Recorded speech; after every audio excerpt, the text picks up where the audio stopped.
Hey there, I hope you're doing well. My name is Adam and today we're going to look at some more Reddit stories. If you enjoy Reddit stories, consider liking, subscribing, and maybe hitting that notification bell too. Let's get started with today's first story. Much love, everyone. Today's first story comes from my husband catches wife cheating shows proof to family and kids. I thought I'd arrive early at the lawyer's office, but when my lawyer and I got there, Dave and his lawyer were already in the conference room. Seeing him with an attractive woman triggered my usual jealous reaction, making me feel somewhat inferior to him deep down at 48. He was more handsome than at 20, tall and muscular, owning a successful business and leading the local chamber of commerce. I shuddered at the thought that if today didn't go well, I might never feel his comforting arms again. Dave barely acknowledged me as I followed my lawyer into the room. My face turned pale. When the red-haired lawyer reached out to reassure him, I interpreted it as her wanting to quickly finish the meeting to pursue him. I knew from experience that she would enjoy it. As my husband was skilled and knew how to use his charm, Dave smiled at her but remained neutral when he looked at me. Frustrated by Dave's determination not to talk to me, I was forced to attend the meeting. While my lawyer chatted with the red-haired lawyer, I sat down. Dave took a folder from my large purse, opened it and laid out the finished 2-page script. Seeing Dave smile faintly, I knew he was aware of my thorough preparation. He set up a laptop, plugged in speakers and put a single sheet of paper next to it. Then casually he put his hands on the table and looked at me with a polite but insensitive face. No anger, no hate, no grief. I had prepared for this meeting for 3 days, knowing my script by heart. I used my knowledge of David Brown to appeal to his emotions. We gathered to discuss Mrs. Julianne Brown agreeing to sign a divorce petition if Dave listened to her for at least 1 hour. If everyone is ready, I suggest the hour begins now, she said, turning the timer knob. It began to tick loudly, emphasizing the silence in the room. I was annoyed that Dave insisted on having lawyers present instead of a private meeting. I planned to share my feelings for the next 45 minutes before making Dave admit to something justifying my inappropriate behavior. It's awkward with just the two of us, even more humiliating in front of strangers.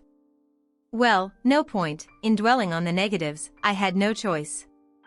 Glancing at my unnecessary notes, I crossed my fingers, remembering my friend Sonia's advice. I cleared my throat. I expressed gratitude for Dave's willingness to meet with me today. I acknowledged my error and clarified that it wasn't related to his failure, but rather my own self-centeredness. I had spent days reflecting on this, hoping that Dave would appreciate my honesty. I believed he desired to forgive me, and my speech aimed to offer the justification he needed, contemplating what might happen if the kids were at home. I considered playing the Dave "you can't break up the family" card, confident it would succeed. Observing his reaction to my speech, I examined his face and was taken aback by his response.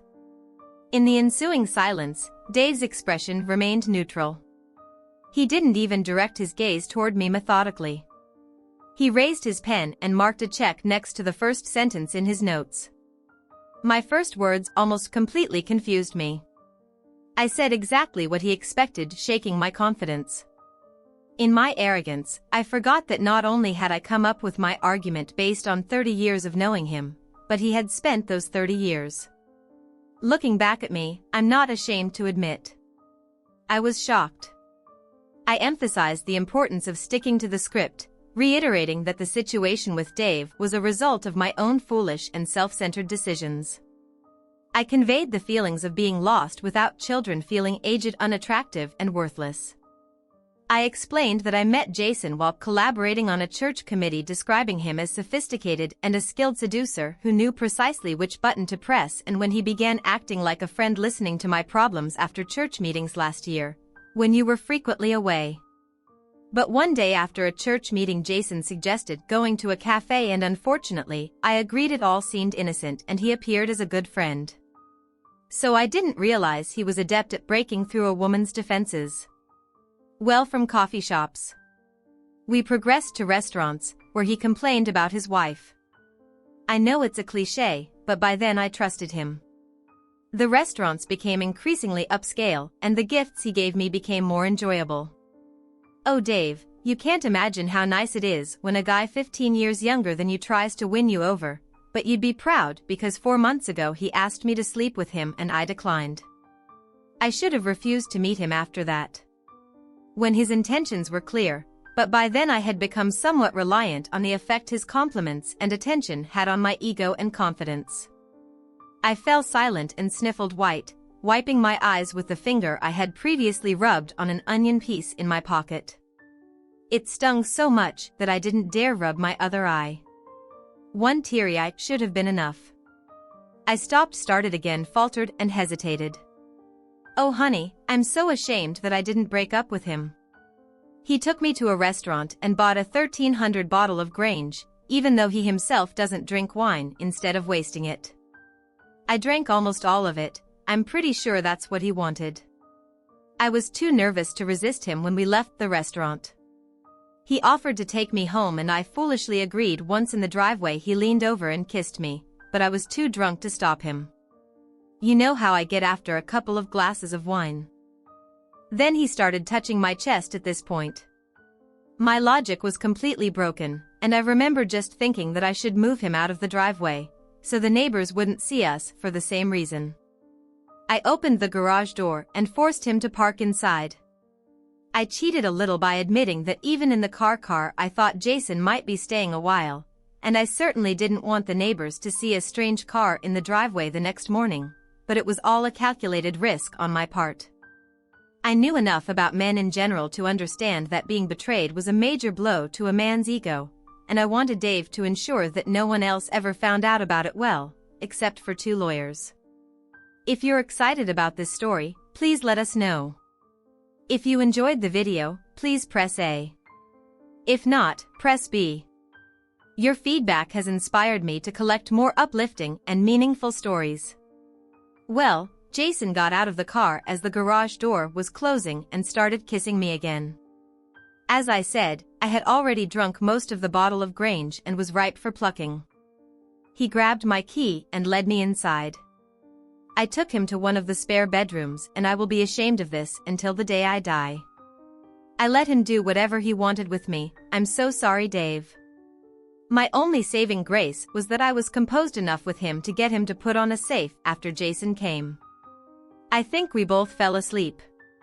I because I was drunk and he because he must have been tired after a 4 or 5 month chase. I know for sure I wouldn't have done it if I wasn't drunk and depressed when I woke up, and I definitely would have kicked him to the curb immediately. Instead, you entered the room and turned on the light. I have never been so ashamed in my life. The look of pain on your face just killed me. I realized how much misuse I caused to you and us with one simple mistake, with tears still flowing from one eye. I turned my pleading gaze to my husband. Having spent a lifetime together, I knew that I could read his expression like an open book and be able to judge how my request was going. Not true, his expression remained neutral. In fact, he didn't even look at me strange, but he was fiddling with the laptop in front of him. I thought he was writing notes until he clicked the link on his screen. A voice came from the speakers, my voice, "GH, don't kiss me, you reek of beer. What about you rotten great breath?" What I had. One lousy glass of white. The audio clip stopped and the room fell into a thunderous silence. I think that's how it was. The roaring sound in my head drowned out everything else. Yes, I felt embarrassed and humiliated when Dave walked in on me that night with Jason, before lifting Jason by his hair and beating the crap out of his body, but that was insignificant compared to the fact that I had just been caught in a huge lie. This completely threw me off track. I was so confident that my script would work. My eyes darted around the room. Dave's lawyer smiled slightly, mine looked slightly embarrassed. Dave just looked at me expectantly with that damn blank expression later. I will never understand why I didn't immediately realize what it all meant.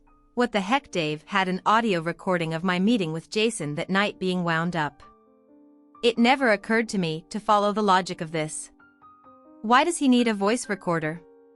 There, if he didn't know in advance that he could record something, what else did we say? The silence stretched uncomfortably for a long time, and I looked at the cryptic shand of my notes and looking back stupidly plunged into the script I had prepared. I clung to him like a drowning man clings to debris. It was only once, it won't happen again. Nothing like that.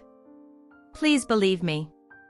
I just wasn't strong enough to resist him, but I wasn't so out of control that I wouldn't force him to use a protection or let him take me on our bed.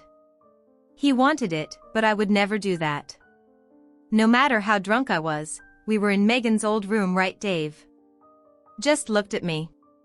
Sadly, and I didn't know what was worse, his sad face or his impassive one. He shook his head and turned to the computer.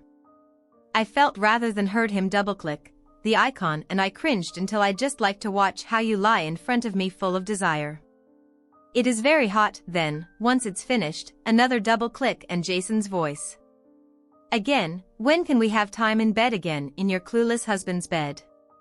It was so cool this time. Dave clicked and ended the clip, and then just looking at me silently accusatory. What could I even say? Everything I claimed was debunked not by Dave, but by my own words' protection. It was a one-time drunken mistake, not getting closeness with my husband in our own bed.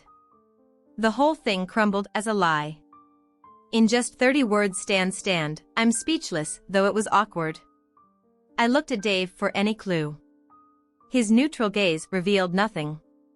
I noticed my lawyer checking her watch, making me focus on the ticking timer, realizing the 60 minutes I had to salvage.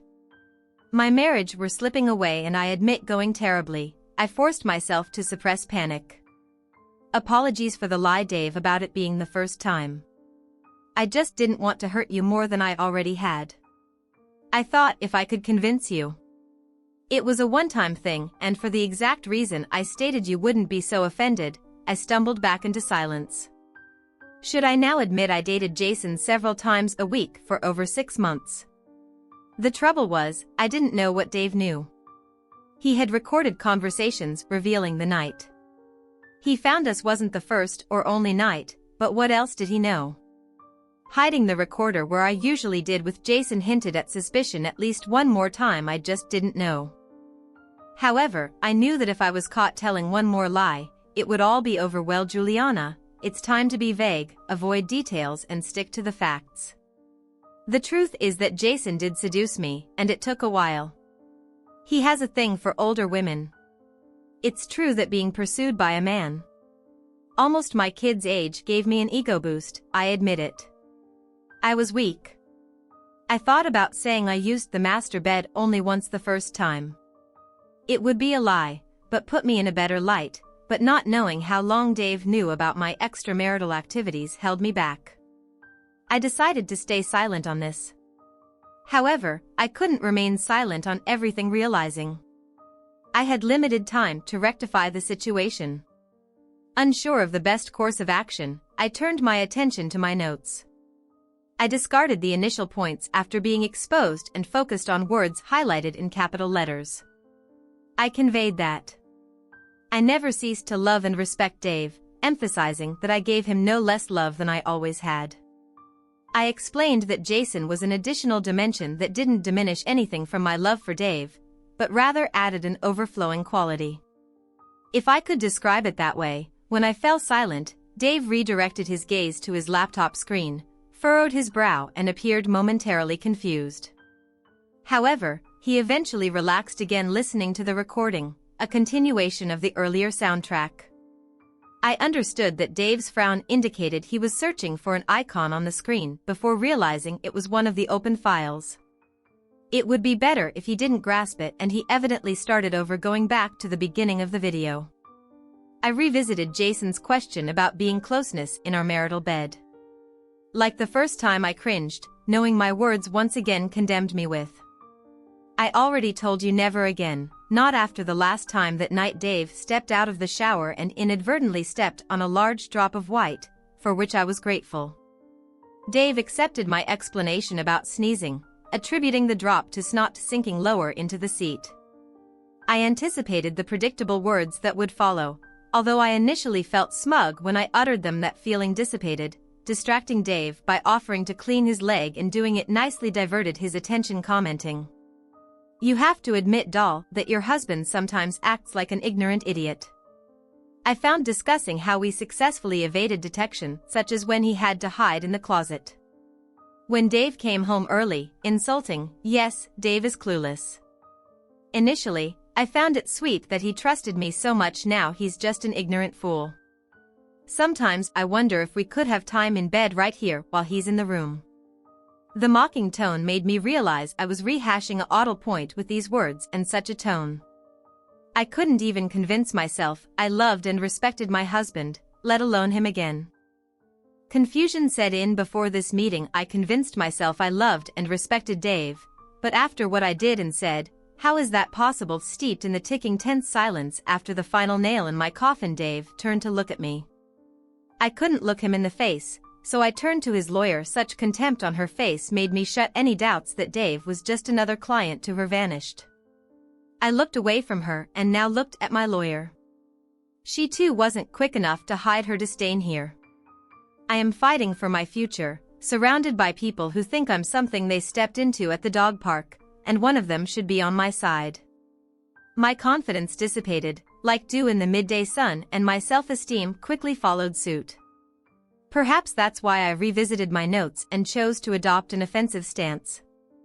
I conveyed to Dave that over the last 6 months he had been paying me decreasing attention, taking me for granted, traveling for business more frequently, and seemingly distancing himself from me.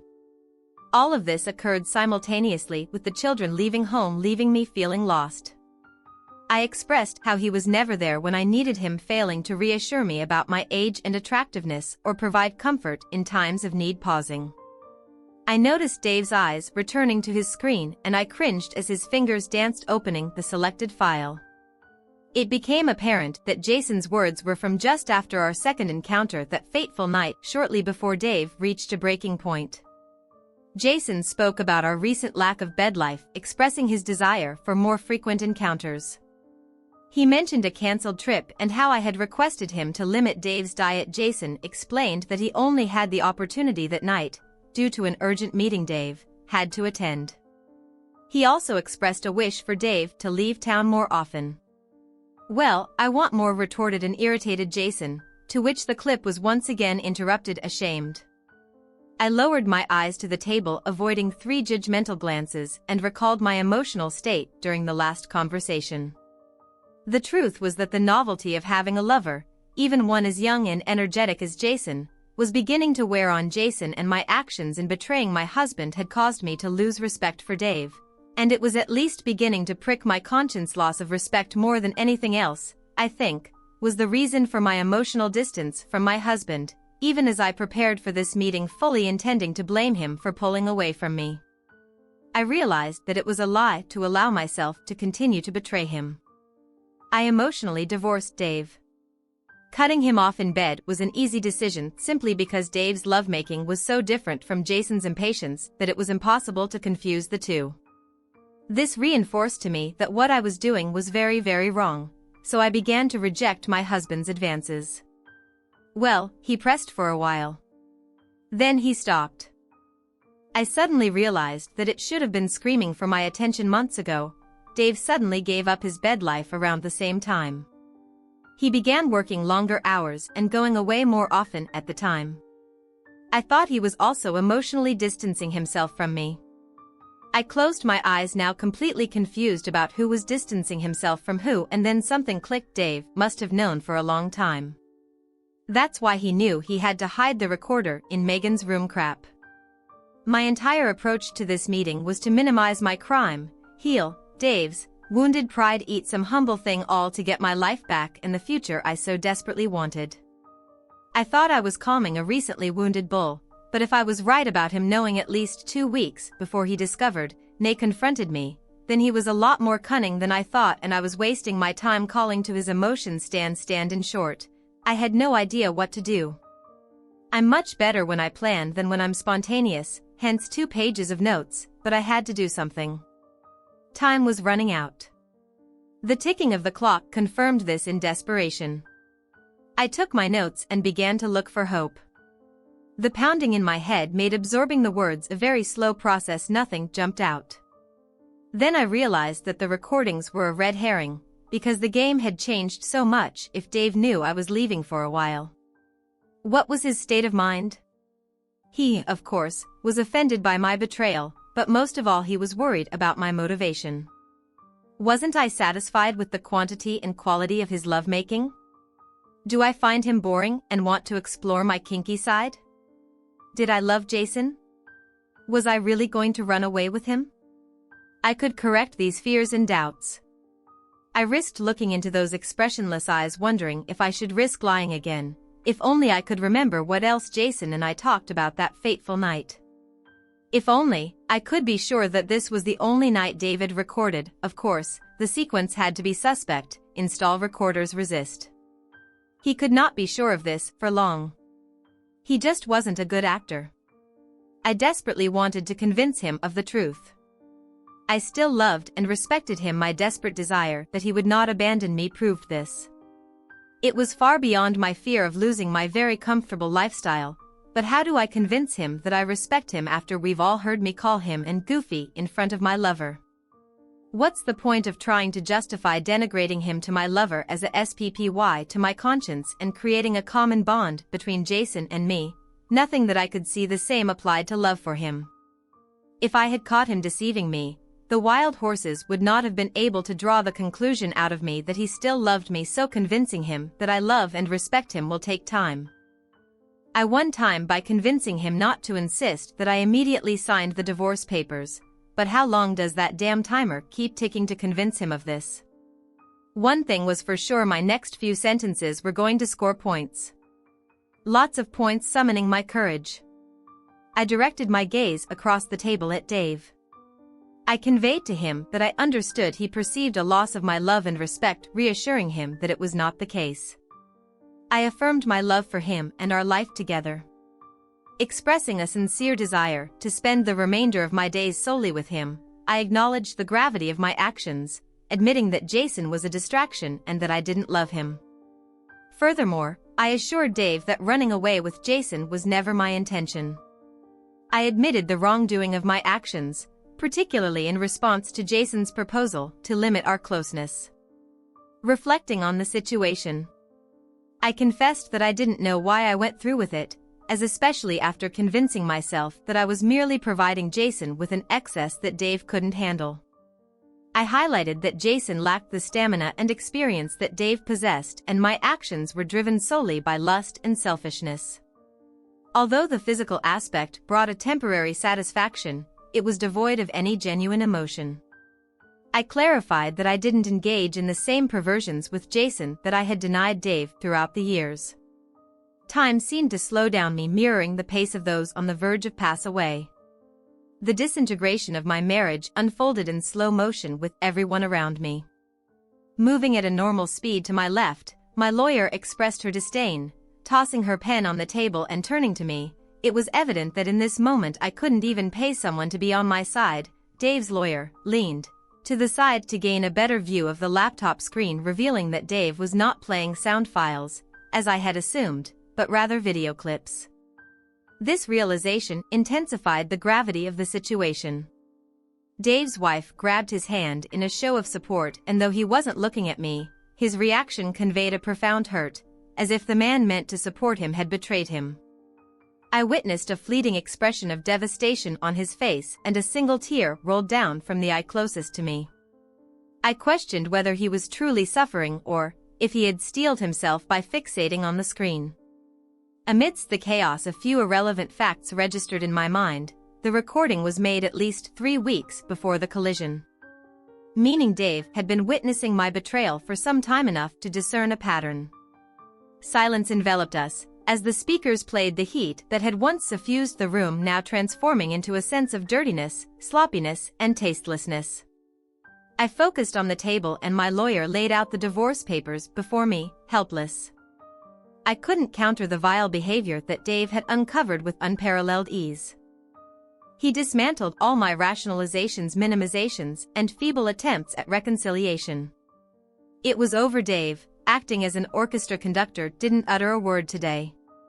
Instead, he indicated the section of the orchestra he wanted to play next, using his skills and talents to execute a silent symphony of separation. No, it wasn't Dave. I ascended the scaffold myself blindfolded and, with a noose in hand, kicking the lever, Dave simply erected the scaffold and departed as soon as he played the last clip. He knew precisely what I was going to say, leaving me with no chance at redemption. And when I came up with my arguments based on my closeness knowledge of him after observing him for 3 decades, I had forgotten that he also looked at me for the same amount of time. Looking back at me with her smart penetrating eyes, the shame and humiliation were unbearable and, finally, caused me to run away. Escape was what I needed running back to the house. That was still my home, at least until Dave got the eviction notice. That was part of the agreement and escape to children who, I hope, will never know and will continue to love me unconditionally. The only way to salvation lay through a receipt with the loss of most of my life. I took the pen, signed the 2 agreements and threw it away in one fluid motion. I was surprised. Dave's business wasn't worth more, but that's what my lawyer's assessment found and, of course, Dave had plenty of time to hide most of it. By that time, the last recording had, thankfully, ended and the ticking silence returned. My lawyer took the signed papers, handing me a copy, while placing the rest in her briefcase. She left the room, leaving me seated, frozen, torn between the desire to run and the wish to convey a positive message. I longed for an ember of hope, something to convince myself that there might be a chance to rekindle the flame someday, to let Dave know that I still cared about his well-being. The sharp sound of an alarm clock disrupted my thoughts, prompting me to stand up and deliver my positive phrase. The jackal holding Dave's hand with both hands urged him not to seek revenge on Jason, expressing her fear of never forgiving herself if he ended up in prison. Dave's response was another damning video, thankfully not featuring my voice, but that of another woman. Speaking in an almost shrill tone, she mentioned the consequences Jason would face if her brothers got to him first, identifying herself as Mrs. Jason. Initially, I had thought Jason's silence after the beating reflected fear on his part, but now I pondered that being divorced and penniless might be a fitting end for the scammer. The burden on my conscience grew heavier as I considered that he might die because he had been involved with me as I prepared to leave. I couldn't bring myself to look Dave in the face, whether he had his expressionless face, whether he was laughing or crying. It all pained me, a constant reminder of the misuse I had caused this good man. He had lost everything except my house and money and suffered a tremendous emotional blow all at my hands. I deserved every bit of his anger through tears. I managed to squeeze out a feeble "goodbye, dear," as I shuffled towards the door. My pathetic attempt to salvage my old life was discarded, akin to a plague beetle. Perhaps my daughter Megan would visit me while I drowned myself in oblivion, or if she wasn't available, then my son, Joel. Just as I began to push the door, voices behind me caught my attention. Another damn recording. An excited young male voice, accused cheater, a very familiar female voice intervened. "I'm going to turn this one over to you. What do you make of this situation? Share your thoughts in the comments below, and as always, a huge thank you from the bottom of my heart for getting involved in today's stories. Your love, support, and time mean the world to me. So, thank you so much for being part of this. I really appreciate your time. I'll see you in the next one. Take care and much love."